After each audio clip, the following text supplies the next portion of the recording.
আসসালামু আলাইকুম প্রিয় শিক্ষার্থীরা, আশা করি প্রত্যেকে ভালো আছো। এসএসসির ইংলিশ গ্রামার নিয়ে অনেকেরই একটা কমন প্রশ্ন থাকে, সেটা হলো কোত্থেকে শুরু করব, কোন গ্রামার আইটেম দিয়ে শুরু করব এবং পরীক্ষার জন্য নিজেকে কিভাবে প্রস্তুত করব। তারই উপর ভিত্তি করে আমরা নিয়ে আসছি এসএসসি ইংলিশ গ্রামারের উপর সম্পূর্ণ ফ্রি ভিডিও সিরিজ। আর এই সিরিজে কি থাকছে? এই সিরিজে থাকবে এসএসসির গ্রামার যা যা আছে প্রত্যেকটা টপিক সিরিয়ালি দেওয়া থাকবে এবং খুব সহজ টেকনিকে শেখানো হবে, যাতে করে পরীক্ষার আগে কোনো ভয় থাকবে না। প্রত্যেকটা গ্রামার ইজিলি করতে পারবো আমরা। এতে করে পরীক্ষার আগে আমাদের আর কোনো ভয় কাজ করবে না। প্রত্যেকটা গ্রামার আমরা কনফিডেন্টের সাথে আনসার করতে পারবো। আর যদি কেউ নিয়মিত প্র্যাকটিস করে তাহলে প্রত্যেকটা গ্রামার তার জন্য আরও ইজিয়ার হয়ে যাবে। তো চলুন আমরা আমাদের যে ভিডিও সিরিজটা আছে তার প্রথম যে গ্রামার সেটা দিয়ে শুরু করি। তো আমাদের প্রথম যে টপিক সেটা কি? Question number 1। কোয়েশ্চেন নাম্বার 1টা কি? এটা হচ্ছে fill in the blanks with clues. অর্থাৎ বক্সে কিছু ওয়ার্ড দেওয়া থাকবে, সাধারণত 10টা ওয়ার্ড দেওয়া থাকবে। ওই 10টা ওয়ার্ডের উপর বেস করে আমাদের যে প্যাসেজটা দেওয়া থাকবে ওই প্যাসেজের আনসার করতে হবে। তো এখানে কোশ্চেনে কি লেখা আছে? Fill in the blanks with the words. যে ব্ল্যাঙ্কগুলো দেওয়া আছে আমাদের এখানে, এই ব্ল্যাঙ্কগুলো ফিল করতে বলছে উইথ দ্য ওয়ার্ডস, শব্দ দিয়ে। ফ্রম দ্য বক্স, বক্সে যে ওয়ার্ডগুলো দেওয়া আছে এই ওয়ার্ডগুলো দিয়ে আমাদেরকে এই ব্ল্যাঙ্কগুলো ফিল করতে হবে। ইউ মে নিড, তোমার দরকার হতে পারে, টু চেঞ্জ, পরিবর্তন করারও দরকার হতে পারে, দ্য ফর্মস অফ সাম ওয়ার্ডস, অর্থাৎ কিছু ওয়ার্ড দেওয়া থাকবে, প্রয়োজন অনুযায়ী ওই ওয়ার্ডগুলো আমাদের চেঞ্জ করা লাগতে পারে। You may need to use, তোমার ব্যবহার করার দরকার হতে পারে, one word more than once, অর্থাৎ একটা ওয়ার্ড আমি চাইলে একাধিকবার ব্যবহার করতে পারবো যদি ওই সেন্টেন্সে প্রয়োজন হয় বা সেন্টেন্সের মিনিংয়ের সাথে যদি ওটা যায় তাহলে আমি ওটা ব্যবহার করতে পারবো। এরপর যেই কাজটা করতে হবে, এই যে বক্সে যে ওয়ার্ডগুলো দেওয়া আছে এই বক্সের ওয়ার্ডগুলো আগে পড়তে হবে, দেখতে হবে যে আমি প্রত্যেকটার মিনিং জানি কিনা। তো চলুন আমরা বক্সে যে ওয়ার্ডগুলো দেওয়া আছে সেগুলো একটু দেখে নিই। তো আমাদের প্রথম যে ওয়ার্ড দেওয়া আছে সেটা কি? বি। বি বলতে কি বোঝায়? কোনো কিছু হওয়া বোঝায়। আবার বি বলতে বি ভার্বও বোঝায়। মাঝে মাঝে এই বিটা বি থাকে যদি তার আগে কোনো মডেল অক্সিলারি ভার্ব দেওয়া থাকে। এরপরে কি? কনসেন্ট্রেট। কনসেন্ট্রেট বলতে কি বোঝায়? কোনো কিছুর উপর মনোযোগ দেওয়া বোঝায়। এই কনসেন্ট্রেট এরপরে সাধারণত একটা কি বসে? অন প্রিপোজিশন বসে। অর্থাৎ ড্যাশের পরে যদি আমরা কোথাও অন পাই তাহলে সেখানে কনসেন্ট্রেট বসার চান্স আছে। এরপর আমরা যদি দেখি টু। টু এর বাংলা কি? টু বলতে বোঝায় কোনো কিছুর দিকে, কোনো কিছুর প্রতি বা কোনো কিছুর কাছে। এরপর দেখেন সাকসিড। সাকসিড বলতে কি বোঝায়? সফল হওয়া বোঝায়। এটা একটা ভার্ব। আমরা অনেকে মনে করি ইডি আছে তার মানে মনে হয় এটা পাস্ট টেন্স। না, সাকসিড নিজে হচ্ছে একটা রুট ওয়ার্ড। আর এর পাস্ট ফর্ম কোনটা? সাকসিডেড। এর সাথে ইডি যুক্ত করলে ওটা পাস্ট টেন্স হয়ে যায়। Succeed, succeeded, succeeded. এরপরে খেয়াল করুন ডিনাই। ডিনাই বলতে কি বোঝায়? অস্বীকার করা। এরপরে খেয়াল করুন কম্পেনসেশন। কম্পেনসেশন ওয়ার্ডটা আসছে কম্পেনসেট থেকে। কম্পেনসেট মানে ক্ষতিপূরণ দেওয়া বোঝায়। আর কোনো একটা ওয়ার্ডের শেষে যদি শন থাকে তাহলে সেটা নাউনের কাজ করে সাধারণত। কম্পেনসেট মানে ক্ষতিপূরণ দেওয়া আর কম্পেনসেশন মানে ক্ষতিপূরণ। কম্পিটেন্স। কম্পিটেন্স মানে কি? দক্ষতা। কোন একটা ওয়ার্ডের শেষে যদি ইএনসিই অথবা এএনসিই থাকে তাহলে ওইটা সাধারণত নাউনের কাজ করে। কম্পিটেন্স এর বাংলা অর্থ কি? দক্ষতা বুঝাই। এটা কি? এটা হচ্ছে অফ। অফ বলতে কি বোঝায়? কোনো একটা কিছু থেকে আলাদা বা বিচ্ছিন্ন বুঝাই। আর এইটা কি? এইটা হচ্ছে অফ। এই অফের বাংলা কি? অফের বাংলা অর্থ হচ্ছে এর বা র। অর্থাৎ কোন একটা সেন্টেন্সের বাংলা মিনিং যদি এর বা র আসে তাহলে সেই ক্ষেত্রে আমরা অফ এই প্রিপোজিশনটা ব্যবহার করব। এরপরে খেয়াল করুন বাউট। বাউট বলতে কি বোঝায়?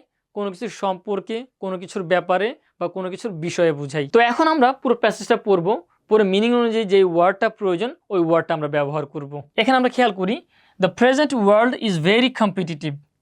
দ্য প্রেজেন্ট ওয়ার্ল্ড, বর্তমান বিশ্ব, ইজ ভেরি কম্পিটিটিভ, প্রতিযোগিতামূলক।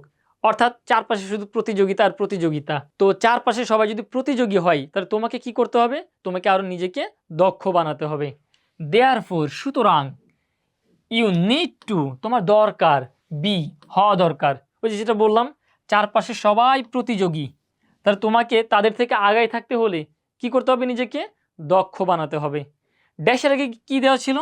বি দেওয়া ছিল। বিকে কি বলা হয়? বি হলো একটা লিঙ্কিং ভার্ব। লিঙ্কিং ভার্ব কোনগুলো? যে কোনো be verb, am, is, are, was, were, be, been, become, feel, taste, smell, এগুলোকে বলা হয় লিঙ্কিং ভার্ব। আর এই লিঙ্কিং ভার্বের পরে সাধারণত অ্যাডজেক্টিভ বসে, নাউনও বসতে পারে, তবে নাউনটা আসে না খুব একটা, অ্যাডজেক্টিভই আসে। তো আমরা যদি কোথাও লিঙ্কিং ভার্ব পাই, অর্থাৎ am, is, are, was, were, be, been, being, become, feel, taste, smell, sound, এগুলো যদি পাই, তাহলে এগুলোর পরে আমরা অ্যাডজেক্টিভ ব্যবহার করব। তাহলে ইউ নিড টু বি, তোমার হওয়া দরকার। কি হওয়া দরকার? দক্ষ হওয়া দরকার। আবার আমরা যদি বাংলাও বুঝি যে সবাই যেহেতু প্রতিযোগী, তাহলে কি আমরা দক্ষ হব নাকি দক্ষতা হব? কম্পিটেন্স মানে তো দক্ষতা, দক্ষতা হব নাকি দক্ষ হব? দক্ষ বোঝাচ্ছে বাংলাতে, অর্থাৎ অ্যাডজেক্টিভ। কম্পিটেন্স, এটা তো নাউন, এর অ্যাডজেক্টিভ ফর্ম কি? কম্পিটেন্ট। আমাদের প্রথম যে আনসার সেটা কি হবে? কম্পিটেন্ট। ওকে, এরপর যদি আমরা দেখি, অ্যাজ আ স্টুডেন্ট, একজন শিক্ষার্থী হিসাবে, ইউ শুড হ্যাভ, তোমার থাকা উচিত, ফুল, সম্পূর্ণ থাকা উচিত, ড্যাশ অন ইউর স্টাডিজ, পড়ালেখার উপরে। আচ্ছা, যেহেতু আপনি একজন শিক্ষার্থী, আপনাকে কি করতে হবে? আপনাকে অবশ্যই পড়ালেখার উপরে মনোযোগ রাখতে হবে। তো দেখুন, এই যে ড্যাশের পরে কি দেওয়া ছিল? অন। আর আমরা জানি এই যে কনসেন্ট্রেট, এরপরে কি বসে? অন প্রিপোজিশন বসে। অন তো দেওয়া আছে, তাহলে আমাদের কি লাগবে? এখানে ফর্মটা ইউজ করতে হবে। তো এখানে ড্যাশের আগে কী দেওয়া ছিল? ফুল। ফুল একটা অ্যাডজেক্টিভ ফর্ম, আর অ্যাডজেক্টিভের পরে যদি ড্যাশ দেওয়া থাকে, তাহলে এখানে নাউন ব্যবহার করতে হয়। অ্যাডজেক্টিভের পরে নাউন বসে। তাহলে কনসেন্ট্রেট, এই যে ATE, এটা তো ভার্ব। কনসেন্ট্রেট মানে মনোযোগ দেওয়া, এটা একটা ভার্ব। তাহলে এটাকে কি করতে হবে? নাউন বানাতে হবে। যেহেতু ফুলের পরে ড্যাশ দেওয়া আছে, অ্যাডজেক্টিভের পরে ড্যাশ দেওয়া আছে, এই জন্য এখানে নাউন বানাতে হবে। যদি কোনো ভার্বের শেষে ATE থাকে, নাউন বানানোর সময় ওটাকে শোন বানাইতে হয়, ION, এই যে কনসেন্ট্রেশন, এইটুকু। তাহলে ফুল কনসেন্ট্রেশন, সম্পূর্ণ মনোযোগ রাখতে হবে অন ইয়োর স্টাডিজ, তোমার পড়ালেখার উপরে। এরপরে যদি আমরা দেখি, ইউ শুড নট, তোমার উচিত না, ড্যাশ ক্যালাস, ক্যালাস মানে উদাসীন বা অমনোযোগী। তো তোমার উদাসীন বা অমনোযোগী উচিত না, কি না? হওয়া উচিত না। হওয়ার ইংলিশ কি? এই যে বি। যেহেতু শুড দেওয়া ছিল, শুডকে বলা হয় মডাল অক্সিলিয়ারি ভার্ব, আর এই মডালের পরে কি বসে? ভার্বের বেস ফর্ম বসে। এর জন্য আমরা এখানে বিটা বি রেখে দিব, অ্যাম ইজ আর ওয়াজ এর ব্যবহার করব না। তারপরে ক্যালাস, ক্যালাস মানে কি? উদাসীন বা অমনোযোগী। মনে রাখবো আমরা, মনোযোগ, অমনোযোগ এবং লেগে থাকা, এই রিলেটেড যত ওয়ার্ড আছে, এই ওয়ার্ডগুলোর পরে টু বসে। তাহলে ক্যালাস মানে হচ্ছে উদাসীন বা অমনোযোগী, তাহলে পরে কি বসবে? টু। ক্যালাস টু, এটা একটা ফিক্সড প্রিপোজিশন বা অ্যাপ্রোপ্রিয়েট প্রিপোজিশন, এরপরে টু ব্যবহার করব আমরা। এরপরে খেয়াল করি আমরা, ইয়োর স্টাডিজ, পড়ালেখার প্রতি তোমাকে উদাসীন হওয়া যাবে না বা উচিত না। নাথিং ক্যান, কোনো কিছুই পারে না, ড্যাশ ফর ইয়োর লস, তোমার যে ক্ষতি, ওই ক্ষতি তোমার কোনো কিছু কী করতে পারবে না? পূরণ করতে পারবে না। অর্থাৎ তুমি কোনো একটা ক্ষতি করছো, কেমন ক্ষতি? ড্যাশ ওয়েস্টিং টাইম, সময় নষ্ট করছো। সময় নষ্ট করার যে ক্ষতি, এই ক্ষতিটা কোনো কিছু দিয়েই পূরণ করা যাবে না। তাহলে নাথিং ক্যান, কোনো কিছুই পারবে না, ড্যাশ ইয়োর লস, তোমার যে ক্ষতি ওইটা কি করতে? পূরণ করতে। এবার পূরণ করার ইংলিশ কি? এই যে আমরা একটা ওয়ার্ড পেয়েছিলাম, কম্পেনসেশন। কম্পেনসেশন মানে ক্ষতিপূরণ। শোন, এটা একটা নাউন, শোন থাকলে ওটা নাউনের কাজ করে। ড্যাশের আগে কি দেওয়া ছিল? ক্যান। ক্যান তো মডেল অক্সিলিয়ারি ভার্ব, আর মডেলের পরে কি বসে? যে একটু আগে আমরা দেখলাম, শুড, ক্যান, এগুলোকে বলা হয় মডেল অক্সিলিয়ারি ভার্ব। যত মডেল আছে সব মডেলের পরে ভার্বের বেস ফর্ম বসে। তাহলে ভার্ব ইউজ করতে হবে আমাদের, কিন্তু এখানে তো কম্পেনসেশন নাউন দেওয়া আছে, শোন থাকার কারণে নাউন, তাহলে এটাকে কি করবো আমরা? ভার্ব বানাবো। কম্পেনসেশন, এই ওয়ার্ডটা আসছে কোত্থেকে? কম্পেনসেট থেকে আসছে। তাহলে আমরা এখানে কি ব্যবহার করব? ভার্ব ব্যবহার করব, কম্পেনসেট। নাথিং ক্যান কম্পেনসেট, কোনো কিছুই ক্ষতিপূরণ করতে পারবে না, ফর ইউর লস, এই লসের পর একটা প্রিপোজিশন বসে of, loss of. Loss of বলতে কি বোঝাই? লস অফ বলতে বোঝাই কোনো একটা কিছুর অভাব, ওয়েস্টিং টাইম। এরপরে যদি আমরা খেয়াল করি, there is no dash the fact, এই অংশটুকু একটা fixed expression. There is no, এরপরে কি হয়? ডিনাইং, অর্থাৎ অস্বীকার করার কোনো কারণ নাই, আমরা এটা অস্বীকার করতে পারবো না। There is no denying the fact, আমরা এই বিষয়টা অস্বীকার করতে পারবো না, দ্যাট, যে, কি অস্বীকার করতে পারবো না? ড্যাশ ডিপেন্ডস অন, কোন একটা কিছু নির্ভর করে হার্ড লেবার, কঠোর পরিশ্রমের উপরে। তাহলে কঠোর পরিশ্রমের উপরে আমাদের কি নির্ভর করে? আমাদের সফলতা। আমরা জানি পরিশ্রম করলে আমরা কি হই? সফল হই। তার মানে এই যে ডিপেন্ডস, এটা একটা কি? এটা একটা ভার্ব। আর ভার্বের আগে কি বসে? একটা সেন্টেন্সের ভার্বের আগে সাবজেক্ট বসে। আপনারা আবার ভাবতে পারেন যে তাহলে এখানে সেন্টেন্সের মাঝখানে কীভাবে সাবজেক্ট আসলো?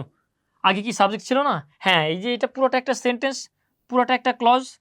এই ক্লজ তো হয়েই গেছে, এই ক্লজ তো শেষ। এই যে দ্যাট দিয়ে আর একটা নতুন ক্লজ শুরু হয়েছে। এই দ্যাটের পরে যে ক্লজটা আছে এইটার সাবজেক্ট আবার এই যে ড্যাশ, এইটা। তাহলে dash depends on hard labour. কি নির্ভর করে? আমাদের সফলতা নির্ভর করে পরিশ্রমের উপরে। তো ভার্বের আগে সাবজেক্ট বসে, আর এই সাবজেক্টটা বসতে পারে হয় নাউন আর তা না হয় প্রোনাউন। তাহলে এখানে সফল হওয়ার ইংরেজি দেওয়া আছে সাকসিড, তাই না? সাকসিড তো ভার্ব, কিন্তু আমাদের লাগবে কি? নাউন লাগবে। সাকসিড এর নাউন ফর্ম কি? সাকসেস। সাকসেস মানে হচ্ছে সফলতা।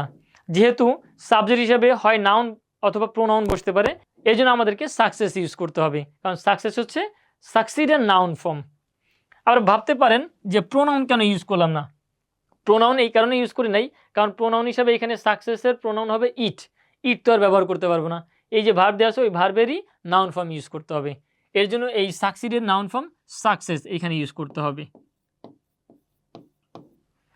সাকসেস ডিপেন্ডস অন, সফলতা নির্ভর করে হার্ড লেবার, কঠোর পরিশ্রমের উপরে। দেয়ারফর, সুতরাং, you must shake dash your idleness. এই দেখেন ড্যাশের আগে কী দেওয়া ছিল? শেক। শেকের পর একটা অ্যাপ্রোপ্রিয়েট প্রিপোজিশন বসে, সেটা হচ্ছে of. Shake off. Shake off বলতে বোঝায় ঝেড়ে ফেলা, কোনো একটা কিছু ঝেড়ে ফেলা। কি ঝাড়বো আমরা? Your idleness. তোমার মধ্যে যে অলসতা আছে ওই অলসতা ঝেড়ে ফেলতে হবে, এটা বুঝাইছে। শেক অফ মানে কোনো কিছু ঝেড়ে ফেলা। Idleness brings dash ruin. Idleness মানে অলসতা বুঝাই। ব্রিং এরপরে একটা অ্যাপ্রোপ্রিয়েট প্রিপোজিশন বসে, ব্রিং অ্যাবাউট। ব্রিং অ্যাবাউট বলতে বোঝায় কোনো কিছু ঘটানো বা বয়ে নিয়ে আসা। ব্রিংস অ্যাবাউট রুইন, অর্থাৎ idleness brings about ruin. Idleness কি নিয়ে আসে? ধ্বংস নিয়ে আসে, ধ্বংস ডেকে নিয়ে আসে। আশা করি আমরা প্রত্যেকেই এই প্যাসেজটা বুঝতে পারছি যে কখন আমাদের কোনটা ব্যবহার করতে হবে। আর আমাদের মিনিং অনুযায়ী যে কোনো ওয়ার্ডের, যেসব ওয়ার্ড দেওয়া আছে, যে কোনো ওয়ার্ডের যে কোনো চেঞ্জ আসতে পারে। এটা ডিপেন্ড করে টোটালি সেন্টেন্সের উপর, প্যাসেজের উপরে।